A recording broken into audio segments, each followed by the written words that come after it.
बिहार मित्र news में आपका स्वागत है। मैं हूं मनोज। आपको दिखा दें कि बिहार सरकार शिक्षा विभाग के पाठक के आदेश के बाद देखिए हड़कंप सा मच गया है।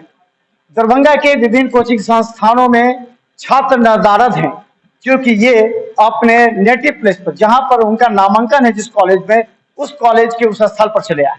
लेकिन देखिए बहुत सी बातें इसका विश्लेषण करेंगे और हम विश्लेषण भी करेंगे। देखिए करंट क्लासेज में है, देखिए सारा बेंच अगर देख सकते हो देखिए खाली है क्योंकि 9 बजे से 4 बजे तक कोचिंग बंद रहेगा, नहीं चलेगा।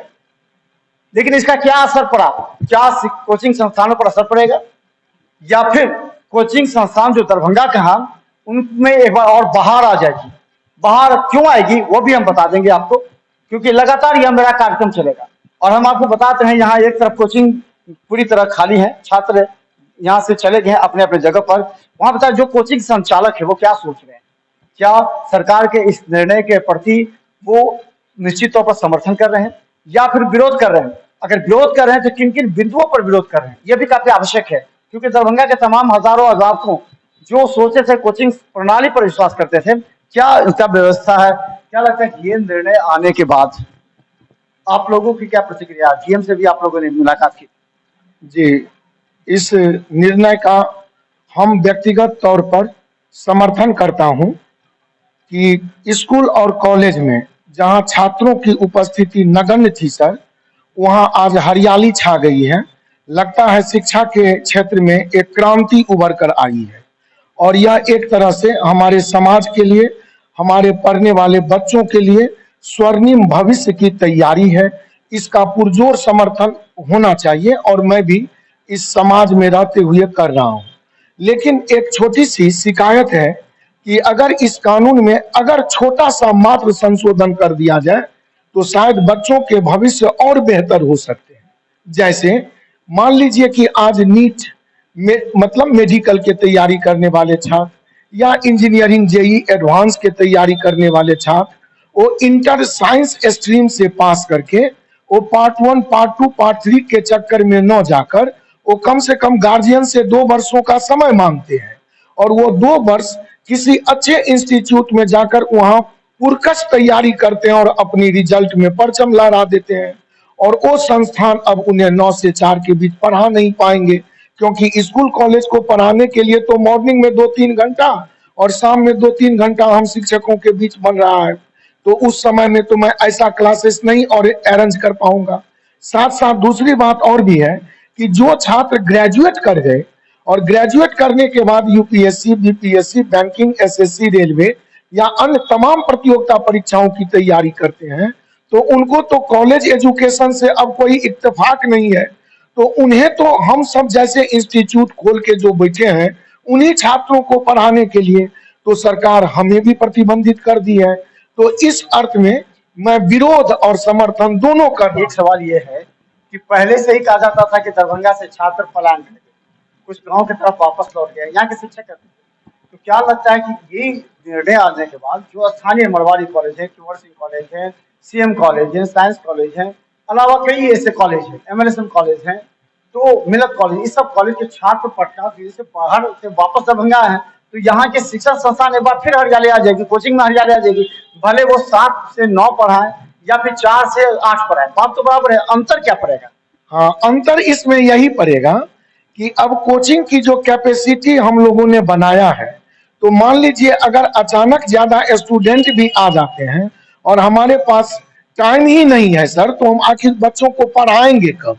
क्योंकि देखिए अब जाड़े का मौसम आएगा तो 8 बजे तो सूर्योदय होगा, 4 बजे सूर्यास्त हो जाएगा और आप 9 बजे के अंदर चलाने को कह रहे हैं।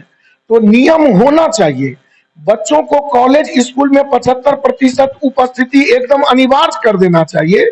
लेकिन प्राइवेट शिक्षण संस्थानों पर इस तरह का कर्फ्यू और ये तुगलकनामा जो ये फरमान जारी किया गया है, इसमें थोड़ा सा संशोधन कर दिया जाता तो छात्र हित और कोचिंग संचालकों का जो जीविका हम लोगों का इससे जुड़ा हुआ है उसका भी थोड़ा ख्याल रखा जा सकता था। तो निश्चित तौर पर हम बता दें कि इस निर्णय का तो व्यापक असर पड़ा है, लेकिन कल हम आपको दिखाएंगे कि दरभंगा के तमाम स्कूल कॉलेजों की हालात क्या है, जब क्या बाहर से स्टूडेंट लौटने लगे हैं हालांकि ये निर्णय कब से लागू होना और क्या डीएम के साथ बैठक में क्या निर्णय हुआ था, क्या वार्ता हुई? डीएम साहब सीधा बोले जो कि 9 बजे से 4 बजे आप लोग को नहीं पढ़ाना है। ये मेरी आदेश नहीं, ये सरकार के आदेश है और आप सबों को पालन करना है। डीएम साहब कह तो दिए और हम लोग भी फॉलो कर रहे हैं, ऐसी बात नहीं है, शुरू भी कर दिया है आज से, लेकिन थोड़ी सी खामी है। मान लीजिए यदि सुबह में कॉलेज की जो क्लास चल रही है अभी 7 से 9, फिर 9 बजे से लेकर 4 बजे तक हम लोग बंद रखेंगे, आखिर हम लोग पढ़ाएंगे कब? यदि शाम में पढ़ाते हैं तो समझिए कि रात में लड़की वगैरह यहाँ जो रोड पे आती है तो सुरक्षा नहीं है। इसमें थोड़ा प्रशासन को भी पहल करनी चाहिए। उनको भी जो डाउटफुल इधर उधर के जो हैं उनको थोड़ा कमांड करना चाहिए, स्ट्रीट लाइट सबको सही करनी चाहिए, क्योंकि ये तो अब निश्चित हो गया कि 9 बजे से 4 बजे नहीं पढ़ाना है।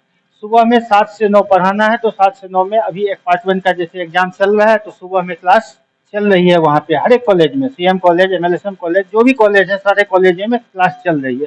तो आखिर वहाँ भी बच्चे को जाना है 75% पुराने के लिए, तो वो प्राइवेट ट्यूशन में नहीं आ पा रहे हैं। ये भी तो हो सकता है कि डीएम ने ये भी कहा कि रजिस्ट्रेशन का मामला क्या उठा? रजिस्ट्रेशन बोले हैं जो जिनका रजिस्ट्रेशन हो चुका है वो अपना रिन्यूअल करवा ले, जिनका रजिस्ट्रेशन नहीं है वो निश्चित रूप से अपना रजिस्ट्रेशन करवा ले, नहीं तो आपको एक वार्निंग दिया जाएगा, दूसरा वार्निंग दिया जाएगा और तीसरे में कार्रवाई की जाएगी। एक उन्होंने ये भी कहा है कि जिस शिक्षण संस्थान जो कोचिंग संस्था है जो व्यापक रूप उनमें अगर कोई सरकारी गैर सरकारी शिक्षक पढ़ाते हो तो उनके बारे में शिकायत करनी, लिखित देना। जी, उन्होंने कहा कि यदि कोई सरकार से रिलेटेड कोई भी शिक्षक आपके यहाँ काम करते हैं तो उनका निश्चित रूप से एक लिखित हम लोग को दे दिया जाए और उनको तत्काल प्रभाव से हटा भी दिया जाए। यहाँ पे सरकारी शिक्षक निश्चित रूप से पढ़ाने का काम नहीं करेंगे प्राइवेट में। अच्छा, एक चीज और, यहाँ पर टीचर्स का बैठक हुआ था, आपके यहाँ बैठक हुई, बैठक में फिर क्या हुआ? आगे फिर बैठक होगी, क्या किया जाएगा या सरकार के निर्णय को साथ में लेकर चलेंगे, क्या होगा? देखिए, बैठक में हम लोग अभी तक कोई निष्कर्ष पे नहीं पहुंचे हैं। सरकार जो चाह रही है वो सही भी कदम है, लेकिन उसमें थोड़ा सा हम लोग का लॉस है और स्टूडेंट लोगों का भी लॉस है, क्योंकि बहुत ही अच्छे स्कूल में आज के डेट में जो भी स्टूडेंट पढ़ते हैं बिना कोचिंग के कुछ भी नहीं कर सकते हैं। आप इसके लिए पीछे का जब कुछ देखेंगे तो निश्चित रूप से लगेगा कि कोचिंग का कहीं ना कहीं उन बच्चों में निश्चित रूप से हाथ है जो प्राइवेट में पढ़ के आए हैं।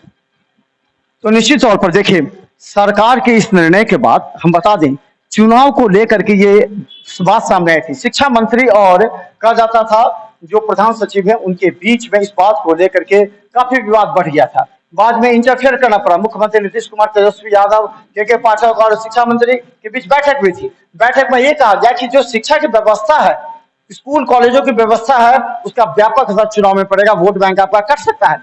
इसी लेकर के आखिर शिक्षा मंत्री खामोश हो गए और फिर के पाठक ने जो फरमान जारी किया उसका लोग पसंद करें, उसके लोग पसंद करें, गार्जियन भी पसंद करें। देखिए, कोचिंग संस्थान भले खाली हो लेकिन कोचिंग संचालक भी चाहते हैं कि कॉलेज में वापस रौनक है।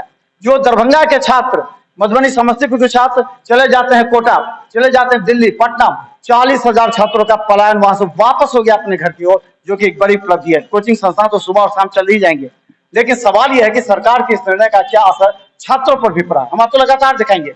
देखते रहिए बिहार मिथिला न्यूज, यूट्यूब में भी सब्सक्राइब कीजिए।